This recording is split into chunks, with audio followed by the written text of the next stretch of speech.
Teenagers do not know how to express their needs, and it comes out in shocking behavior.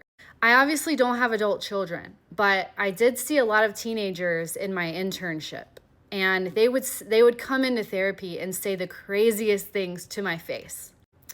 You've kind of gotten fat. What's up with that?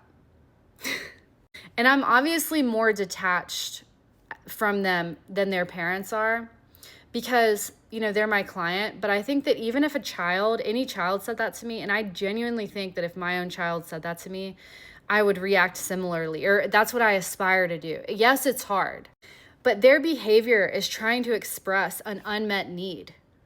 And the bridge to that need is their emotional experience. So the way I handle this is they come in and say, Kate, you've really gained some weight. Like, it's really showing in your face.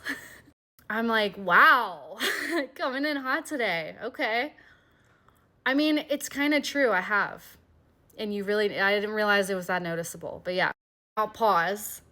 If I felt like their behavior was a result of my therapy with them, that might hurt me, or that might make me have an emotional reaction.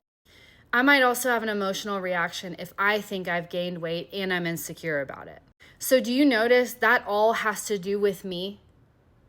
It's different in other relationships that are more parallel, that have no power dynamic in my marriage. Like if my husband said that to me, I'd be like, whoa, for real? But in the power dynamic, their emotional experience is priority. So I would say, whoa, okay. Validate, sure. Validate parts of it that I see. Not validate the whole thing. I'm going to address it in a second, but first I'm going to validate. I'm going to jump into their world, their attachment, okay? Then I'm going to detach and say, okay, what else is going on? What happened today at school? And guess what? They unload. They share everything. They share everything. And I know that's what parents really want too. And they struggle to validate the parts of their child's experience. And I'm going to say some parents. Some struggle to validate parts of their child's experience if their behavior is so shocking. They don't get to the validation attachment place. They stop at the behavior and they're like, wow, that's really disrespectful. Go to your room. It's like you're completely missing them. You're completely missing them. So going into their world, they start telling you everything. Then as you're listening, it's like, okay, it sounds like Molly, was really mean to you at school today. How did that feel? You're asking them questions. They're going to spill everything because they trust you, because they see that you can handle them. You can handle them. And then at the end, it's like, wow, okay, well, let's talk about you. I do want to bring up one thing. You just called me fat to my face. Where did you learn to do that? Did someone say that to you? Did you say that to someone? What was the context for that? Well, I noticed that you kind of say shocking things like that when you have a lot going on emotionally. Do you notice that? So you're going into their experience and going a little deeper, helping them build awareness.